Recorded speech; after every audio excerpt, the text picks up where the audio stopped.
Captain Maya-chan stared at the massive crystal dome of the Galactic Council chamber. Today was her last day inside this beautiful building.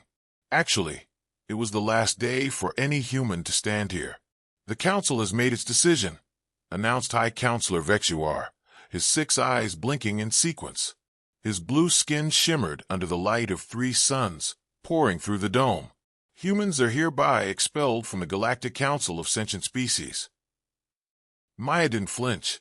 She had expected this outcome after months of rising tensions. Behind her stood the other human representatives, their faces showing a mix of anger, shock, and resignation. On what grounds? Maya asked, her voice calm despite the storm inside her. High Counselor HFY raised 2 of his 4 hands.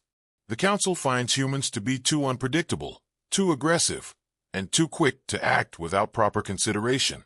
Your species has created 3 interstellar incidents in the past cycle alone. Incidents that we resolved, Maya countered, after creating them in the first place, hissed Counselor Thax, the reptilian representative from the Draxian Empire. Your mining colony in the Vega system ignored our warnings about the sacred space. Maya wanted to argue that the sacred space hadn't been properly marked on any official charts, but she knew it wouldn't matter now. The Council had already voted. Furthermore, continued HFY, humans continue to develop military technology at an alarming rate, despite our peaceful coalition. We have enemies beyond the Council's borders, said Commander Jackson, another human representative. The Void Swarm has attacked 3 of our outer colonies. The Void Swarm is a myth created by humans to justify militarization, said Thax with a dismissive wave of his clawed hand. Maya felt her blood boil at the lie. She had seen the aftermath of a Void Swarm attack, entire cities reduced to ash, millions dead. But the Council races, safe in their core worlds, refused to believe the threat was real. Humanity is granted 1 full cycle to remove all representatives from Council space, HFY announced. All trade agreements will be honored until expiration, but no new agreements will be approved. All human military vessels must leave Council space immediately. And just like that, after 80 years of membership, humanity was cast out. As Maya and her team left the chamber for the last time, her deputy, Lin, whispered, "What now, Captain?" Maya looked back at the gleaming towers of the Council capital. "Now, we go home and get ready." "For what?" "For whatever comes next." The next 2 years were difficult for humanity. Cut off from the advanced technology and resources of the Council worlds, Earth and its colonies had to become self-sufficient quickly. Maya-chan, now promoted to Admiral, stood on the bridge of the Earth Defense Force flagship Resilience. She watched as the last human transport ship jumped away from Proxima Station, once the pride of human space and the gateway to Council territories. "That's the last civilian ship, Admiral," reported Commander Lin. "All human citizens have been evacuated from Council space." "And the military vessels?" "All accounted for and returned to human space, ma'am." Maya nodded. "Destroy the station." Lin's eyes widened. "But Admiral, Proxima Station took 15 years to build." It's in Council space, Commander," Maya interrupted. "And I'm not leaving them a fully functional human station. The Council didn't want us." "Fine, but they don't get to keep our work." Lin nodded and gave the order. Moments later, a series of explosions rippled through the massive space station. It didn't destroy the station completely. That would be wasteful, but it rendered all its advanced systems useless. "Set course for Earth," Maya ordered. "We have work to do."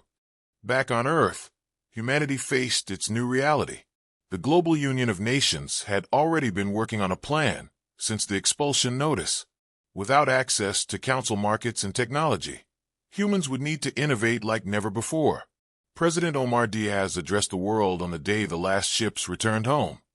"Today marks the end of one chapter for humanity, but the beginning of another.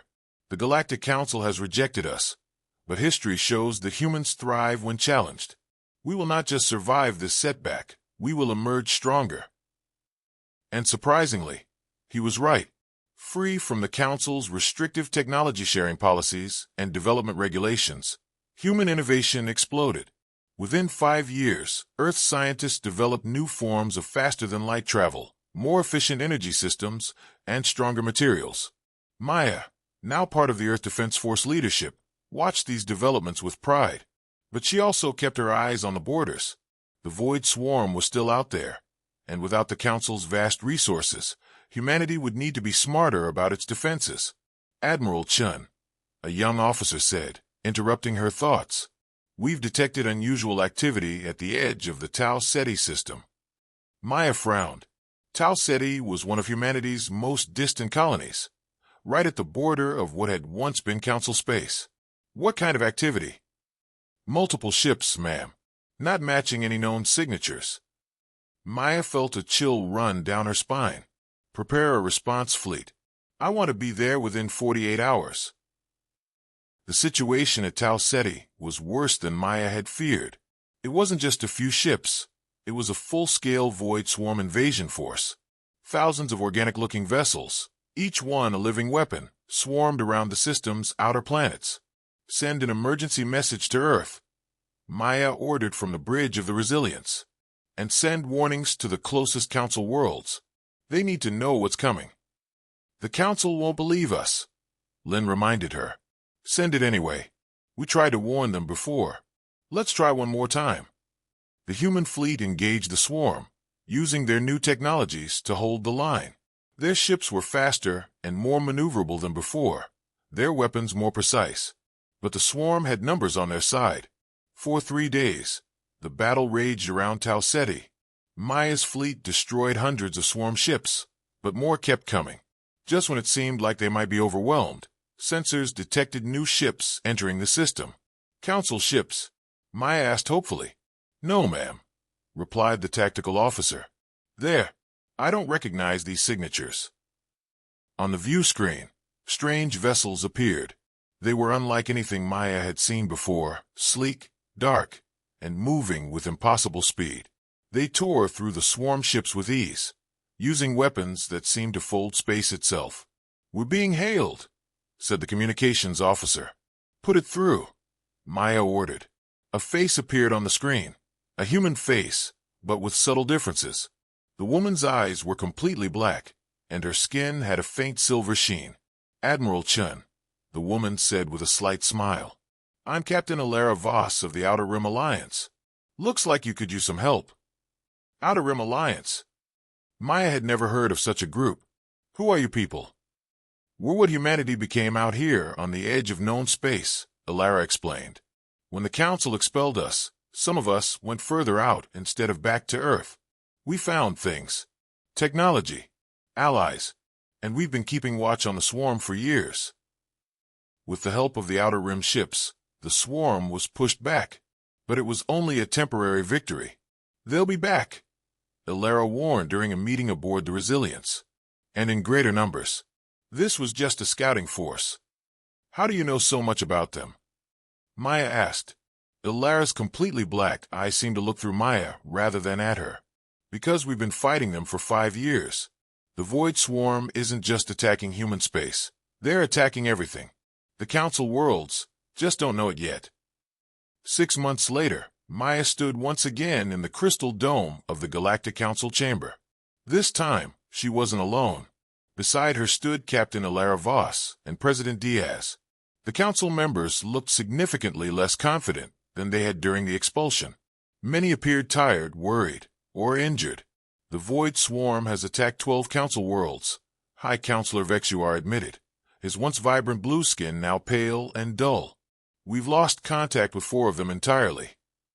As we warned you would happen, President Diaz said, his voice level but firm. For years, we tried to convince you that the swarm was real.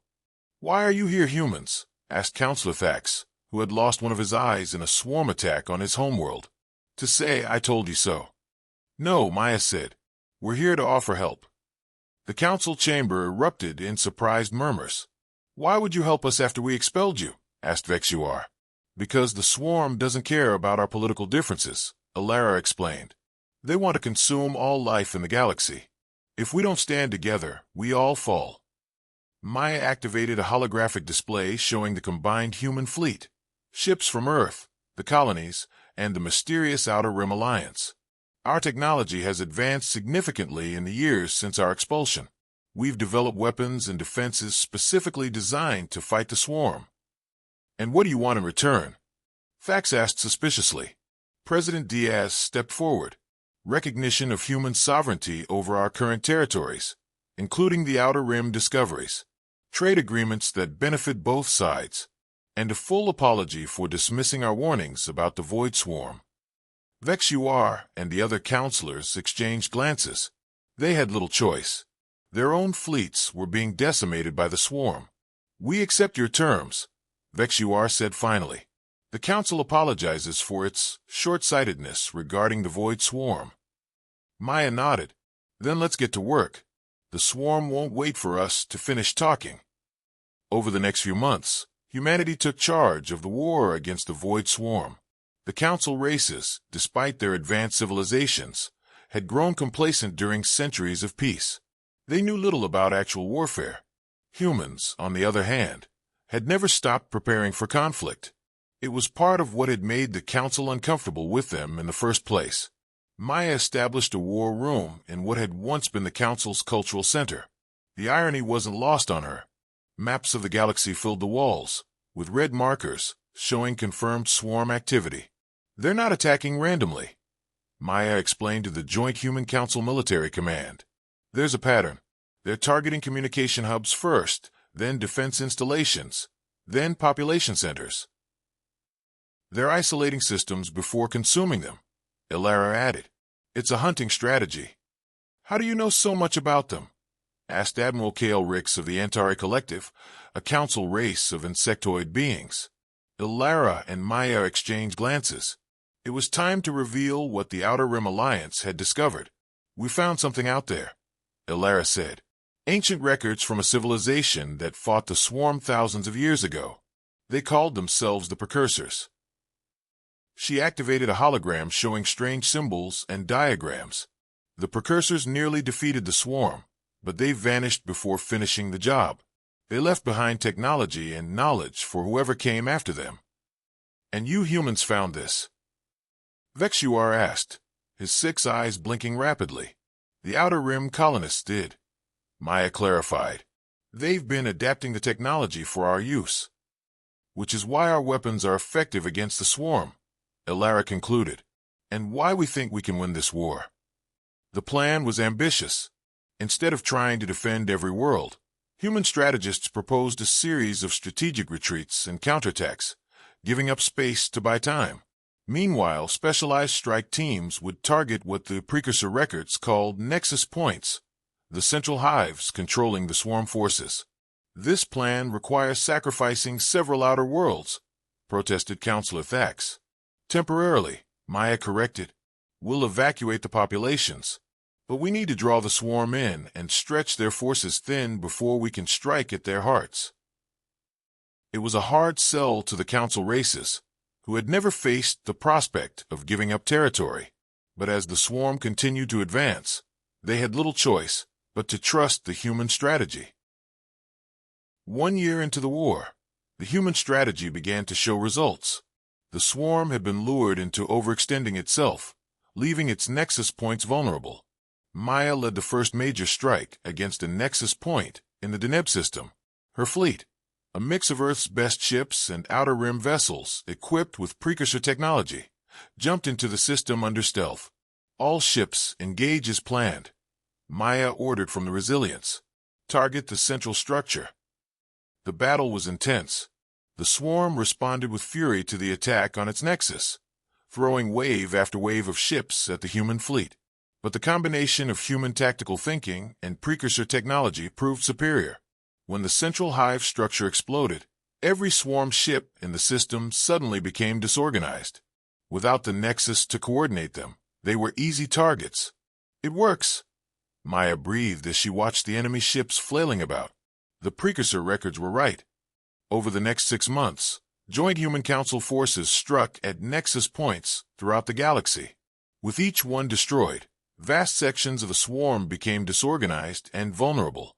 The Council races, seeing the success of the human strategy, began to look at their former members with new respect. Humans were promoted to leadership positions throughout the joint fleet. Human technology, which had advanced rapidly during their isolation, was now highly sought after. Maya found herself not just leading the human forces, but coordinating the entire war effort. The Council races, who had once found humans too aggressive and unpredictable, now valued exactly those qualities. It's ironic, Lin said to Maya one evening as they reviewed battle plans. They kicked us out because we weren't like them. Now they rely on us because we're not like them. Maya nodded. People often fear what they don't understand. Then they learn to value it when they need it. 3 years after the war began, the combined forces prepared for the final assault. Intelligence gathered from destroyed nexus points had revealed the location of the swarm's primary hive, a massive structure hidden in the void between galaxies. This will be our toughest fight yet, Maya told the assembled commanders. Now Grand Admiral of the combined fleet, she had the respect of every race in the room. The primary hive is defended by the swarm's most powerful ships and weapons. But we have something they don't, Alara added. She had become Maya's right hand, her knowledge of precursor technology proving invaluable. We have unity. The swarm is a mindless force of consumption. We fight for our homes, our peoples, our future. The fleet that jumped to the coordinates of the primary hive was the largest ever assembled in the galaxy's history. Ships from every council race flew alongside human vessels. At the center of the formation was the Resilience, now rebuilt with a combination of human innovation and precursor technology. The battle lasted for days. The swarm fought with desperate intensity, sensing the threat to its central hive. Ships were lost by the hundreds on both sides. When the Resilience finally broke through the swarm's defenses and delivered the killing blow to the primary hive, the victory didn't come with a dramatic explosion. Instead, the swarm ships simply stopped. Like puppets with their strings cut, they drifted lifelessly in space. It's over, Lin said, hardly believing it. We won. Maya nodded, exhausted but relieved. We won together.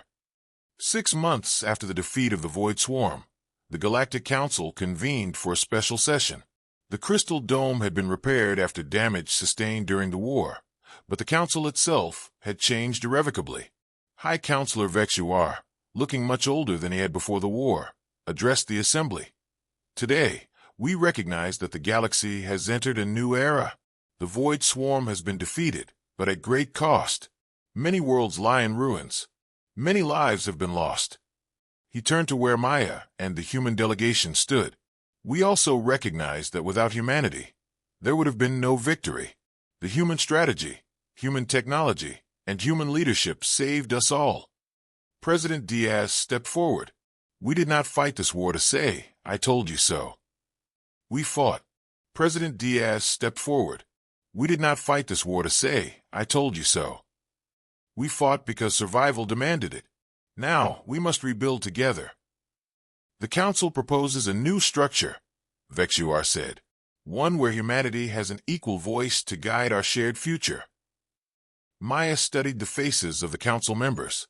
Most nodded in agreement, though Thax still looked resentful with his remaining eye. Equal is not enough, interrupted a new voice. All heads turned as Alara Voss strode into the center of the chamber. Her modified human form seemed to command attention in a way that was almost supernatural. The Outer Rim Alliance has studied the precursor archives extensively, she said.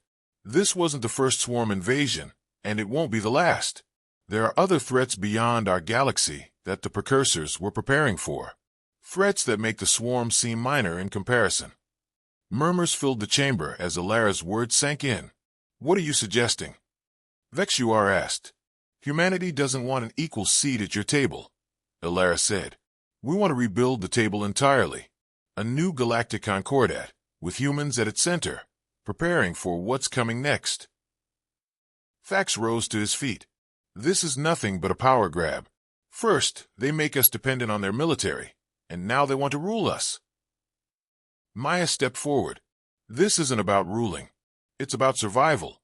The precursor knowledge that Alara's people discovered has given us insight into cosmic threats that the Council races have never imagined. We can share this knowledge, but the old Council structure is too slow, too consensus-driven to respond effectively. President Diaz nodded. We propose a new structure, a high command for immediate threats and defense, led by humans, but with representatives from all species, and a galactic senate for all other matters, where each species has proportional representation. And if we refuse, Fax challenged, then you face the coming darkness alone, Ilara said simply. We won't force anyone to join the Concordat, but we will protect those who stand with us. The decision wasn't made that day. It took months of negotiation, argument, and compromise. But in the end, most council races saw the wisdom in the new arrangement. The few who refused eventually came around when they saw the prosperity and security the Concordat provided. Maya Chun, now Supreme Commander of the Concordat Defense Force, stood at the observation deck of New Proxima Station. Unlike its predecessor, this massive structure orbited Earth itself, a symbol of humanity's central role in galactic affairs. Admiral Lin's fleet has returned from the expedition to the Andromeda Galaxy, reported her aide. They've established diplomatic relations with 3 spacefaring species there. Maya nodded. And the Deep Space Monitoring Network? No sign of the darkness that the precursors predicted, Commander. The early warning beacons are all functioning properly. Maya allowed herself a small smile. 10 years after the defeat of the Void Swarm, the galaxy was thriving under human leadership. The Concordat had expanded to include species from 3 neighboring galaxies. Human innovation, combined with the knowledge of a dozen alien cultures and the legacy of the precursors, had created a golden age of exploration and discovery. A chime sounded, announcing a visitor. Maya turned to see Ilara entering the observation deck. Supreme Commander. Ilara greeted her with a nod. Her appearance had changed over the years, her modifications becoming more pronounced as she integrated more precursor technology into her body. I've just returned from the core, Ilara continued. The precursor artifacts there have been fully activated. Maya raised an eyebrow. And the timeline has accelerated. The darkness will arrive within 20 years, not 50 as we originally estimated. Maya turned back to the viewport, looking out at the stars. Somewhere out there, beyond the edge of the known universe, something was coming, something that had frightened even the mighty precursors. Then we have work to do, Maya said. Are you worried? Ilara asked. Maya thought about how far humanity had come. Cast out by the Council, they had been forced to innovate, to take risks, to prepare for threats that others refused to see. That very resilience had saved the galaxy once. And now, with humanity leading a united galaxy, they would be ready for the next challenge. No, Maya said with confidence. We'll be ready. 2 decades after the formation of the Concordat, an enormous monument was unveiled in the center of the rebuilt council capital city. It depicted representatives of every member species standing together, with a human, a Draxian, and an Entari at the center, the 3 species who had contributed most to the defeat of the Void Swarm. At the base of the monument, a simple inscription read, Unity through adversity, strength through diversity. The dedication ceremony drew dignitaries from across the galaxy. Former President Diaz, now elderly but still sharp, gave a speech that was broadcast to thousands of worlds. When humanity was expelled from the Council, many of us felt anger and resentment. We felt betrayed by the very allies we had worked alongside for decades. But in hindsight, that expulsion was the best thing that could have happened to us, and to the galaxy. He gestured to the monument behind him. It forced us to become stronger, more innovative, more determined. It put us in a position to discover the precursor legacy and to recognize the Void Swarm threat for what it was. And when the time came, it allowed us to set aside our grievances and fight for something greater than human interests alone. High Counselor Thax, who had eventually become one of humanity's strongest supporters after seeing their leadership in action, stepped forward next. I once saw humans as dangerous and unpredictable, the aging reptilian admitted. I argued most strongly for their expulsion. I was wrong. Their very unpredictability, their aggression when necessary, their willingness to take risks, these were exactly the qualities the galaxy needed. In the crowd, Maya Chen listened to the speeches, with a mixture of pride and impatience. The monument was impressive, the ceremony moving, but her mind was focused on the coming threat, the darkness that Alara's precursor knowledge had warned about. The preparations were well underway. Massive defense platforms were being constructed at strategic points throughout the galaxy. The combined scientific knowledge of dozens of species was being directed toward new weapons and defenses. Scouts were being sent to the very edge of the universe to gather intelligence, and humanity was at the center of it all. The species that had once been deemed too aggressive, too unpredictable, too quick to act. These were now the qualities that the galaxy relied upon. After the ceremony, Maya found herself standing beside HFY, the former High Counselor who had announced humanity's expulsion all those years ago. "Do you ever regret it?" Maya asked him. "Kicking us out?" The elderly alien considered the question, his 6 eyes blinking in that familiar sequence. "In diplomacy, there are no perfect decisions, only consequences we must live with. The expulsion was a mistake, but a fortunate one, it seems." Maya nodded. "Sometimes we need to be pushed out of our comfort zone to become what we're meant to be." "Indeed," HFY agreed. "The Council expelled humans because we feared what you might become. We never imagined that what you would become was exactly what the galaxy needed." As Maya looked up at the stars that evening, she reflected on the strange journey that had brought humanity to this point, from being outcasts to becoming the leaders of the greatest interstellar alliance ever formed, from fighting for their own survival to preparing to defend all sentient life against a cosmic threat. The Council had expelled humans, fearing they would disrupt the galaxy's careful balance. Instead, humans had saved that galaxy and now guided it toward a future brighter than any single species could have achieved alone. It was an irony that Maya appreciated more than most. The very qualities that had led to humanity's expulsion, their aggressiveness, their unpredictability, their willingness to act quickly, had ultimately made them the perfect species to lead the galaxy through its darkest hour and into a new dawn. Humanity had been expelled from the Council. Now they ruled the galaxy, and soon they would defend it against the darkness beyond.